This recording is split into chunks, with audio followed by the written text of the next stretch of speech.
त्र्यंबके गौरी नारायणी नमोस्तुते. ಅಗಾಧವಾದ ಅನಂತವಾದ ದೈವಕ್ಕೆ ವಂದಿಸುತ್ತಾ ನನ್ನ ತಾಯಿ ತಂದೆಯರಿಗೆ ನಮಸ್ಕರಿಸುತ್ತಾ ನನ್ನನ್ನು ಉಪನ್ಯಾಸಕಿಯನ್ನಾಗಿ ಮಾಡಲೇಬೇಕು ಅಂತ ಛಲ ಹೊತ್ತು ನನ್ನನ್ನು ಈ ಸ್ಥಾನಕ್ಕೆ ಬರೋಕ್ಕೆ ಕಾರಣವಾಗಿದ್ದಂಥ ನನ್ನ ಚಿಕ್ಕಪ್ಪಂದರಿಗೆ ಅವರು retired professor SBM college administrator ಆಗಿ ಕೆಲಸ ಮಾಡಿದಂಥವರು. ಅವರು ಇಂಗ್ಲೀಷ್ ಉಪನ್ಯಾಸಕರಾಗಬೇಕು ಅನ್ನೋ ಆಸೆ ಇತ್ತು. ಇಂಗ್ಲೀಷ್ ಅಂದರೆ ತುಂಬ ಇಷ್ಟ. ಅವ್ರಿಗೆ ಎಕನಾಮಿಕ್ಸ್ ಲೆಕ್ಚರರ್ ಆದರು.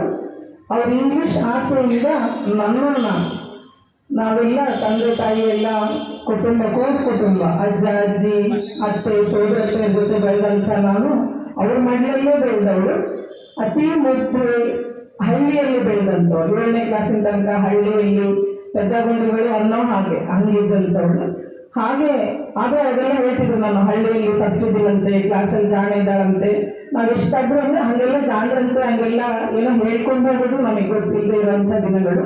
ಹಾಗಿದ್ದ ನಮ್ಮನ್ನು ತಂದೆ ಎಲ್ಲ ಸಂಸಾರವನ್ನು ಹೊತ್ತು ಸಂಸಾರದ ಜವಾಬ್ದಾರಿಯಲ್ಲಿದ್ದಾಗ ಚಿಕ್ಕಪ್ಪಂದರು ನನ್ನನ್ನು ಓದಿಸೋ ಜವಾಬ್ದಾರಿ ತಗೊಂಡು ಹಳ್ಳಿಯಿಂದ ಬಂದಂಥ ಚಿತ್ರದುರ್ಗಕ್ಕೆ ಹೋಗಿ ಅಲ್ಲಿ BSc ಮಾಡಿಕೊಂಡು ಇಂಗ್ಲೀಷ್ ಅಂಕ ಜಾಸ್ತಿ ಬಂತು ಅಂತ ಆಗ ಮೈಸೂರು ಯೂನಿವರ್ಸಿಟಿಯಲ್ಲಿ ಲ್ಯಾಂಗ್ವೇಜ್ ಬೇಸಿಸ್ ಮೇಲೆ ಓದಂಥ 2 ಸೀಟ್ ಮಾತ್ರ ಇರ್ತಾ ಇತ್ತು. ಲ್ಯಾಂಗ್ವೇಜಲ್ಲಿ ಓದಂಥವ್ರಿಗೆ ಮೇಜರ್ ಇಂಗ್ಲೀಷ್ ಓದಬೇಕು, ಲ್ಯಾಂಗ್ವೇಜ್ ಬೇಸಿಸ್ ಅವ್ರಿಗೆ 2 ಸೀಟ್ ಇತ್ತು. ಅದರಲ್ಲಿ ನಮಗೊಂದು ಸೀಟ್ ಸಿಕ್ಕಿತ್ತು ಇಂಗ್ಲೀಷ್ MA ಮಾಡೋಕ್ಕೆ. ಹಾಗೆ ನನ್ನ ಜೀವನವನ್ನು ರೂಪಿಸಿದ ಆ ಮಹಾನ್ ಹಿರಿಯರಿಗೆಲ್ಲ ನಮಸ್ಕರಿಸುತ್ತಾ ಆ ಸ್ವಾತಂತ್ರ್ಯೋತ್ಸವದ ಶುಭಾಶಯಗಳನ್ನು ಕೋರ್ತಾ ಸೈಯದ್ ಇಬ್ರು ಸರ್ನ ಸ್ವಲ್ಪ ಬೈತಾ, ಇದು ನನಗೆ ಮುಜುಗರದ ವಿಷಯನೋ ಏನೋ, ಸಂತೋಷ ಅನ್ನೋದಕ್ಕಿಂತ ಈ ಸನ್ಮಾನಗಳು ಎಲ್ಲ ಮುಜುಗರದ ವಿಷಯಗಳು. ನನಗೆಲ್ಲೋ ಹಿಂದೆ ಹೋಗ್ತಾ ಇರಬೇಕು ಅನ್ನಿಸ್ತಿರ್ತದೆ. ರಾತ್ರಿ 8 ಗಂಟೆಗೆ ನಾನು ಪ್ರತಿದಿನ ರಾಮಕೃಷ್ಣ ಆಶ್ರಮಕ್ಕೆ ಹೋಗ್ತೀನಿ, ಭಜನೆಗೆ ಹೋಗಿ ಬರ್ತೀನಿ. ದಾರಿಗೆ ಬರುವಾಗ ಯಾರೋ ತಾಲೂಕು ಆಫೀಸಿಂದ ಫೋನ್ ಮಾಡ್ತಾ ಇದ್ದೀವಿ, ನಿಮಗೆ ಸನ್ಮಾನ ಅಂತಂದ್ರು. ಏನಕ್ಕೆ, ಯಾರಿಗೆ ಫೋನ್ ಮಾಡ್ತಾ ಇದ್ದೀರಾ ನೀವು, ಯಾರಿಗೆ ಫೋನ್ ಮಾಡ್ತಾ ಇದ್ದೀರಾ ಅಂದರೆ, ಸುಜಾತ ಮೇಡಮ್ ಅಂದರೆ ನೀವಲ್ವಾ, ಗಿರಿಮಾ ಕಾಲೇಜ್ ಪ್ರಿನ್ಸಿಪಾಲ್ ಅಂತ ನೀವೇ ಅಲ್ವಾ ಅಂತಂದ್ರು. ಹೌದು ನಾನೇ ಅಂದರೆ, ನಿಮಗೆ ಸನ್ಮಾನ ಇದೆ, ನಾಳೆ ಅಲ್ಲಿ ಗಾಂಧಿ ಮೈದಾನಕ್ಕೆ ಬರಬೇಕು ಅಂತಂದು. ಯಾಕೆ ನಮಗೆ ಸನ್ಮಾನ ಮಾಡ್ತಾ ಇದ್ದೀರಾ, ಯಾರು ನಿಮ್ಮ ಪದ್ಧತಿಗಳು ಏನಿದ್ದಾರೆ, ಯಾರು ಏನು ಅಂತಂದ್ರು. ಯಾರು ಸ್ಟೂಡೆಂಟ್ಸ್ ಕೊಟ್ಟಿದ್ದಾರಂತೆ ಮೇಡಮ್ ನಿಮ್ಮ ಪರವಾಗಿ ನಮ್ಮ ಪ್ರಿನ್ಸಿಪಾಲ್ರಿಗೆ ಸನ್ಮಾನ ಮಾಡಬೇಕು ಅಂತ ಸ್ಟೂಡೆಂಟ್ಸ್ ಇಲ್ಲಿ ಬಂದು ಅಪ್ಲಿಕೇಶನ್ ಕೊಟ್ಟು ಹೋಗಿದ್ದಾರಂತೆ ಅಂತ ಹೇಳಿದ್ರು.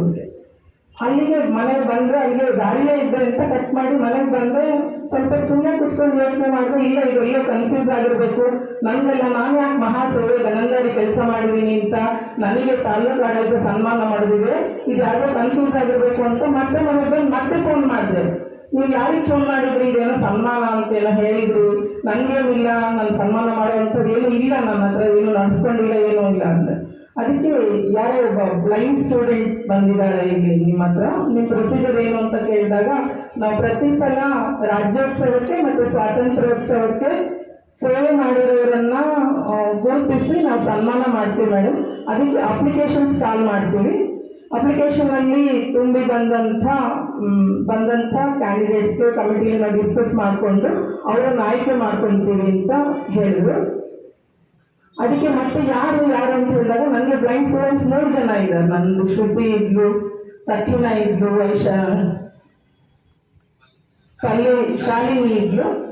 ಅವ್ರು ಯಾರಿರ್ಬೋದು ಅಂತ ಮತ್ತೆ ನನಗೆ ಇದು ಸರ್ ಫೋನ್ ಮಾಡಿದೆ. ಯಾರು ನನ್ನ ಶ್ರುತಿ ನಂಬರ್ ಇತ್ತು, ಹಳೆ ನಂಬರ್ಸ್ ಇದ್ವು, 3-4 ನಂಬರ್ ಇದ್ವು, ಅದು ಗೊತ್ತಿರಲಿಲ್ಲ, ಯಾವುದಕ್ಕೂ ಫೋನ್ ರೀಚ್ ಆಗಲಿಲ್ಲ. ಮತ್ತು ನನಗೆ ಅದನ್ನ ಯಾವುದೋ ನಂಬರ್ ಒಪ್ಕೊಳ್ಳೋಕೆ ತಯಾರಿಲ್ಲ. 10:45 ಇದು ಸರ್ ಫೋನ್ ಮಾಡಿದೆ, ಅವ್ರ ನಂಬರ್ ಕೊಡ್ರಿ ಶ್ರುತಿ ನಂಬರ್ ಅಂತ. 3-4 ನಂಬರ್ ಇರಲಿಲ್ಲ. ಮತ್ತು ಇನ್ಯಾವುದೋ ನಂಬರ್ ಕೊಟ್ಟು ಯಾವುದೋ ಒಂದ್ಸಲಿ ಮಾಡಿದ್ರೆ ರಾಂಗ್ ನಂಬರ್ ಹೋಯ್ತು. 10:45 ರಾತ್ರಿ ಫೋನ್ ಮಾಡೋಕ್ಕೂ ಹಿಂಜರಿಕೆ. ಅವ್ರು ಮತ್ತೆ 10:45 ಶ್ರುತಿ ಸಿಕ್ಕಿದಾಗ ಅವ್ರಿಗೆ ಹೇಳಿದ್ರು, ಹೌದು ಮೇಡಮ್ ನಾವು ಸ್ಟೂಡೆಂಟ್ಸ್ ಹೋಗಿ ಕೊಟ್ಟು ಬಂದಿದ್ದೀವಿ, ನಿಮಗೆ ಸನ್ಮಾನ ಆಗಬೇಕು ಅಂತ ಹೇಳಿದ್ರು. ಅದು ನನಗೆ ಇದರಲ್ಲಿ ನಾನು ಮಾಡ್ತಾ ಇರೋದು ಇಟ್ಸ್ ಮೈ ಡ್ಯೂಟಿ. ಇದರಲ್ಲಿ ಯಾವುದು ವಿಶೇಷತೆ ದೊಡ್ಡತನ ಏನೂ ಇಲ್ಲ, ನನ್ನ ಡ್ಯೂಟಿ. ಮತ್ತು ಇದು ನಿಮಗೆ ಉಪಕಾರ ಆಗುತ್ತಾ, ನಿಮ್ಗೆ ಒಳ್ಳೇದಾಗುತ್ತೆ ಅನ್ನೋ ನನಗೆ. ನೀವು ಪ್ರತಿಯೊಬ್ಬರು ಒಂದೊಂದು ಜೀವ ಒಂದೊಂದು ಒಳ್ಳೆಯ ಜೀವವಾಗಿ ಸೃಷ್ಟಿ ಆಗ್ಬಿಟ್ರೆ, ಇಲ್ಲಿ ನಿರ್ಮಾಣವಾಗಿಬಿಟ್ರೆ ದೇಶ ಉದ್ಧಾರ ಆಗ್ಬಿಡುತ್ತೆ. ದೇಶ ಉದ್ಧಾರ ಅಂದರೆ ದೊಡ್ಡ ಕಲ್ಪನೆ ಆಗಿ ನಾನು ದೇಶಕ್ಕೆ ಹೋಗಿ ಹೋರಾಟ ಮಾಡಿದೆ, ಸ್ವತಂತ್ರ ಮಾಡಿದೆ ಅಂತಲ್ಲ. ಒಂದೊಂದು ಜೀವ ಪರಿಶುದ್ಧ ಆತ್ಮದಿಂದ ಜಗತ್ತಿನ ಇನ್ನೊಂದು ಜೀವಕ್ಕೆ ಒಳ್ಳೆಯದನ್ನು ಬಯಸ್ತಾ ಸಾಧ್ಯವಾದಷ್ಟು ಒಳ್ಳೆಯದನ್ನು ಮಾಡ್ತಾ ಹೊರಟ್ರೆ ಜಗತ್ತು ನಾವು ಕನಸ್ಕೊಂಡಿದ್ದಕ್ಕಿಂತ ಮೇಲೆ ಇರುತ್ತೆ. ನನ್ನ ವಿದ್ಯಾರ್ಥಿನಿಯರು, ನನ್ನ ಜೀವಗಳು ಅಂಕ ಗಳಿಸೋದಕ್ಕಿಂತ ಹೆಚ್ಚಾಗಿ, ಅಂಕ ಗಳಿಸೋ ಕೆಲಸ ಸೆಕೆಂಡರಿ, ಆದರೆ ಹೃದಯವಂತರಾಗಬೇಕು, ಮಾನವೀಯತೆ ಇರುವ ಜೀವಗಳಾಗಬೇಕು, ವ್ಯಕ್ತಿತ್ವ ಇರುವ ಮನುಷ್ಯರ ಮಾತ್ರಕ್ಕೆ ಎಲ್ಲರೂ ಮನುಷ್ಯರಲ್ಲ, ಮನುಷ್ಯತ್ವ ಇರೋರು ಮಾತ್ರ ಮನುಷ್ಯರಾಗ್ತಾರೆ. ಅಂಥ ಜೀವಗಳಾಗಬೇಕು ಅನ್ನೋದು ಯಾವಾಗಲೂ ನನ್ನ ಕನಸು. ಅಂಥ ಜೀವಗಳಾಗಬೇಕು. ಆದರೆ ಬರ್ತಾ ಪೀಳಿಗೆಯಲ್ಲಿ ಎಲ್ಲೋ ನೋವು ಅನ್ನಿಸ್ತದೆ. ಆ ನೋವನ್ನು ಏನು ಮಾಡ್ತಿದೆ ಅಂದರೆ ಇತ್ತೀಚೆಗೆ ನನ್ನನ್ನು ಅಗ್ರೆಸಿವ್ ಆಗಿ ಮಾಡ್ತಾ ಇದೆ. ನನ್ನಲ್ಲಿ ನೋವು ಜಾಸ್ತಿ ಆದಂಗೆಲ್ಲ ಕೋಪ ಜಾಸ್ತಿ ಆಗ್ತಾ ಇದೆ. ಹಿಂದೆಲ್ಲ ಹೇಳಿತ್ತು ನನ್ನ ವಿದ್ಯಾರ್ಥಿನಿಯರು ಅಂದರೆ ಅವ್ರು ಭಾಷಣ ಮಾಡುವಾಗ ನಾನು ಅವರಿಂದ ಕಲಿತಾ ಇದ್ದೆ, ಕೇಳ್ತಾ ಇದ್ದೆ, ಮಕ್ಕಳು ಅದ್ಭುತವಾಗಿ ಮಾತಾಡ್ತಾರಲ್ಲ ಅಂತ. ಈಗ ವಿದ್ಯಾರ್ಥಿನಿಯರಿಗೆ ಎಷ್ಟೊಂದು ಹೇಳಿದಾಗಲೂ ಸೂಕ್ಷ್ಮತೆ ಕಡಿಮೆ ಆಗ್ತಾ ಇದೆ. 10 ಸಲ ಹೇಳಿದಾಗಲೂ ಅದು ಅಳವಡಿಸ್ಕೊಳ್ಳದೆ ಅದನ್ನು ಮತ್ತೆ ಅದೇ ತಪ್ಪುಗಳನ್ನು ರಿಪೀಟ್ ಮಾಡ್ತಾ ಇರೋದು. ನನ್ನ ಉದ್ದೇಶ ನಾನು ಅಂದ್ಕೊಳ್ತಿರೋದು ನೆರವೇರ್ತಿಲ್ಲ ಅನ್ನೋ ನೋವು ಕೋಪವಾಗಿ ಪರಿವರ್ತನೆ ಆಗಿದೆ. ಮತ್ತೆ ಮನೆಗೆ ಹೋಗಿ ನಾನು ಪಶ್ಚಾತ್ತಾಪ ಪಡ್ತೀನಿ, ಯಾಕೆ ಹೀಗೆ ಮಾಡ್ತಾ ಇದ್ದೀನಿ. ಇಲ್ಲಿ ತನಕ ಅಂದರೆ ಕೈ ಎತ್ತುತ್ತಾ ಇದ್ದೀನಿ ಮಕ್ಕಳ ಮೇಲೆ. ಅವು ನನ್ನ ಮಕ್ಕಳನ್ನ ಹಕ್ಕು, ನನಗೆ ಅವು ನನ್ನವನ್ನ ಹಕ್ಕು, ಬೇರೆಯವರಿಗೆ ಮಾಡಲ್ಲ, ಅದು ನನ್ನವಲ್ಲ ಅನ್ನೋ ಹಕ್ಕಿಂದ ಎಲ್ಲೋ ಕಾಫಿ ಮಾಡಿಬಿಡ್ರಿ ಅಂತ 100 ಸಲ ಹೇಳಿಕೊಟ್ಟಾಗಲೂ ಪ್ರಾಮಾಣಿಕವಾಗಬಾರ್ದು. 0 ತಗೊಳ್ರಿ, ನಿಮಗೂ ಖುಷಿ ನನಗೂ ಖುಷಿ. ಹಂಗೆ ಹೇಳಿದಾಗಲೂ 15 ಮಾರ್ಕ್ಸು ಕಾಪಿ ಮಾಡಿ ಪಕ್ಕದಲ್ಲಿ ಟೆಸ್ಟ್ ಬರೆಯುವಾಗ, ಟೆಸ್ಟ್ ಮಾಡೋವಾಗ ನಾವು ತುಂಬ ಸ್ಪೇಸ್ ಇರಲ್ಲ, ರೂಮ್ಗಳಲ್ಲೇ ಮಾಡಿರ್ತೀವಿ. ಆದರೂ ಹೆಮ್ಮೆಯ ವಿಷಯ ಅಂದರೆ ಆ ವಿದ್ಯಾರ್ಥಿ ಒಪ್ಕೊಳ್ಳೋದು. ನನ್ನ ಮಾರ್ಕ್ಸ್ ನೋಡಿದ ತಕ್ಷಣ ಗೊತ್ತಾಗ್ಬಿಡ್ತದೆ ಮಾಡಿದ್ರು, ವ್ಯಾಲ್ಯೂಷನ್ ಮಾಡೋದು. ಅವ್ರು ಒಪ್ಕೊಳ್ಳೋದು, ಹೌದು ಮೇಡಮ್ ನಾನು ಕಾಪಿ ಮಾಡಿದೆ ಅಂತ ಒಪ್ಕೊಂಡಾಗ ಅದಕ್ಕೆ ಚಪ್ಪಾಳೆ ಬರ್ತಿದ್ದೀನಿ ಕ್ಲಾಸಲ್ಲಿ.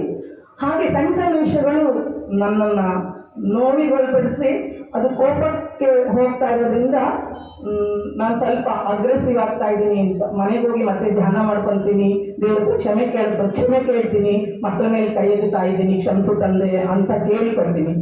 ಹಾಗೆ ನಾನಿರುವಾಗ ಮತ್ತೆ ಅದೆಲ್ಲವೂ ನನ್ನ ಆತ್ಮಕ್ಕೆ ತೃಪ್ತಿ ಕೊಟ್ಟ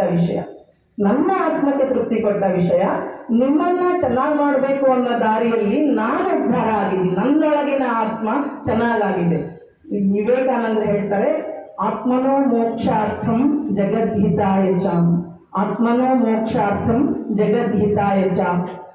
ಮಾನವನ ಜನ್ಮದ ಉದ್ದೇಶ ಮೋಕ್ಷ ಕಂಡುಕೊಳ್ಳೋದಂತೆ. ಏನೋ ಜನ್ಮಗಳು ದಾಟಿ ಬಂದು ಮಾನವ ಜನ್ಮ ಬಂದಿದ್ದೀವಿ ಅಂದರೆ ಮೋಕ್ಷ ಕಂಡ್ಕೋಬೇಕು, ಭಗವಂತನ ಸಾಕ್ಷಾತ್ಕಾರವಾಗಬೇಕು ಅನ್ನೋದು ಉದ್ದೇಶ ಅಂತೆ. ನಾವು ಮೋಕ್ಷ ಕಂಡ್ಕೋಬೇಕು ಅಂದರೆ ಜಗತ್ತಿಗೆ ಹಿತವನ್ನು ಬಯಸಿದ್ರೆ ಮಾತ್ರ ನಮಗೆ ಮೋಕ್ಷ ಸಿಕ್ಕತ್ತೆ ಅಂತ. ನೀವೆಲ್ಲರೂ ಜಗತ್ತಿಗೆ ಹಿತ ಬಯಸೋದು ಅಂದರೆ ಪರರಿಗೆ, ನನಗೆ ನನ್ನ ಕೈಲಾದಷ್ಟು, ನಿಮಗೆ ನಿಮ್ಮ ಕೈಲಾದಷ್ಟು, ದುಃಖದಲ್ಲಿರುವ ಜೀವಗಳಿಗೆ, ನೋವಿನಲ್ಲಿರುವ ಜೀವಗಳಿಗೆ ನಮ್ಮ ಕೈಲಾದಷ್ಟು ಅಳಿಲು ಸೇವೆಯನ್ನು, ಸಾಂತ್ವನವನ್ನು ನೀಡ್ತಾ ಹೋದರೆ ಅವ್ರ ಜೀವಗಳು ತಣ್ಣಗಾಗೋದಂತೆ ನಮ್ಮ ಜೀವಗಳು ತಣ್ಣಗಾಗ್ತವೆ ಅನ್ನೋ ತತ್ವದಡಿ ನಂಬಿಕೆ ಇಟ್ಕೊಂಡು ಮತ್ತೆ ನಾನು ರಾಮಕೃಷ್ಣಾಶ್ರಮಕ್ಕೆ ಭಕ್ತೆ. ನಾನು ಅಲ್ಲಿ ಹೋದಾಗಿಂದ ನನ್ನ ಈ ಭಾವಗಳು ಇನ್ನೂ ಮೇಲ್ ಹೋಗೋಕ್ಕೆ ಕಾರಣವಾಗಿದೆ. ಹಾಗಾಗಿ ಆಶ್ರಮಕ್ಕೆ ಧನ್ಯವಾದಗಳನ್ನು ಅರ್ಪಿಸ್ತೀನಿ. ನಾನು ಈ ಪ್ರಶಸ್ತಿ ನನ್ನೊಬ್ಬಳಿಂದ ಯಾವ ಏಳಿಗೆ, ಯಾವ ಸಂಸ್ಥೆ, ಒಂದು ಇಂಡಿವಿಜುವಲ್ ಅಲ್ಲದ ವಿಚಾರಗಳು ಮೇಲೆ ಇರಬೇಕು ಅಂದರೆ ಒಬ್ಬರಿಂದ ಸಾಧ್ಯ ಆಗೋದೇ ಇಲ್ಲ ಅಂತ. ಅದಕ್ಕೆ ನನ್ನ ಆಡಳಿತ ಮಂಡಳಿಯರು ಪೂರಕ ಸಹಕಾರ, ಅತ್ಯಂತ ಹೆಚ್ಚಾಗಿ ನನ್ನ ಸಹೋದ್ಯೋಗಿ ಮಿತ್ರರ ಕೈಗೂಡಿಸಿ ಚಪ್ಪಾಳೆ, ಒಂದು ಕೈಯಿಂದ ಚಪ್ಪಾಳೆ ಯಾವತ್ತೂ ನೋಡೋಕ್ಕಾಗಲ್ಲ. ನನ್ನೆಲ್ಲ ಸಹೋದ್ಯೋಗಿ ಮಿತ್ರರ ಪೂರಕ ಸಹಕಾರ, ಹಾಗೆ ನನ್ನ ಪ್ರೀತಿಯ ವಿದ್ಯಾರ್ಥಿನಿಯರ ನನ್ನ ಕೈ ಎತ್ತಾಗಿಯೂ ಸಹಿಸಿಕೊಂಡಿರುವಂಥ ನಿಮಗೆಲ್ಲರಿಗೂ ಹೃತ್ಪೂರ್ವಕ ಕೃತಜ್ಞಾಪೂರ್ವಕ ನಮಸ್ಕಾರಗಳನ್ನು.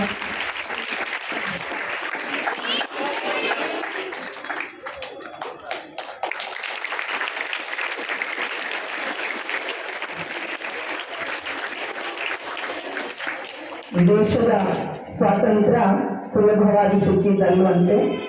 6,20,000 ಜನ 6,20,000 ಜನ ತ್ಯಾಗ ಬಲಿದಾನವನ್ನ ಮಾಡಿಕೊಂಡಿರೋದ್ರಿಂದ ಇವತ್ತು ಸ್ವಾತಂತ್ರ್ಯ ಸಿಕ್ಕಿದೆ.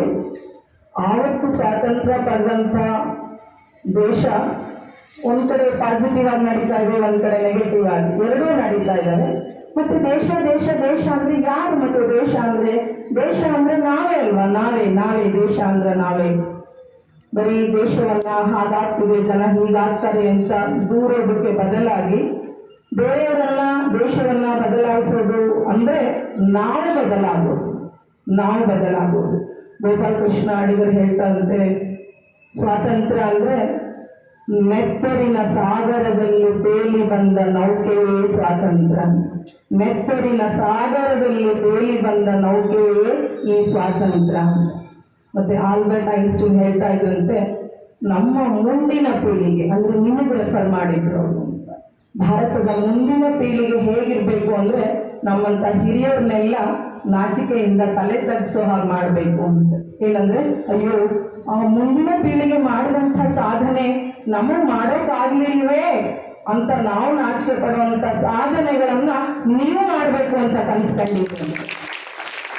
ಹಾಗಾಗಿ ನಾವು ಹಿಂದೆ ಹೋಗ್ತಾ ಇರೋ ಪೀಳಿಗೆ, ನೀವು ಮುಂದೆ ಬರ್ತಾ ಇರೋ ಪೀಳಿಗೆ ದೇಶ ಕಟ್ಟುವ ಕೆಲಸ, ಕಟ್ಟಿರುವ ದೇಶವನ್ನ ಉಳಿಸುವ ಕೆಲಸ, ಜವಾಬ್ದಾರಿ ನಿಮ್ಮ ಮೇಲಿದೆ, ಎಲ್ಲವೂ ನಿಮ್ಮ ಮೇಲಿದೆ. ದೇಶದಲ್ಲಿ ದುರ್ಜನರು ಅತಿ ಕಡಿಮೆ ಇದ್ದಾರಂತೆ. ಸಜ್ಜನರು ಮೌನವಾಗಿರುವುದರಿಂದಲೇ ದುರ್ಜನರು ಅಟ್ಟಹಾಸದಿಂದ ಮೆರೆಯುತ್ತಿದ್ದಾರೆ. ಸಜ್ಜನರು ಮೌನವಾಗಿರುವುದರಿಂದಲೇ ದುರ್ಜನರು ಅಟ್ಟಹಾಸದಿಂದ ಮೆರೆಯುತ್ತಿದ್ದಾರೆ. ಹಾಗಾಗಿ ಜಾಸ್ತಿ ಇರುವ ಸಜ್ಜನರು ಅನ್ಯಾಯ ಕಂಡಾಗ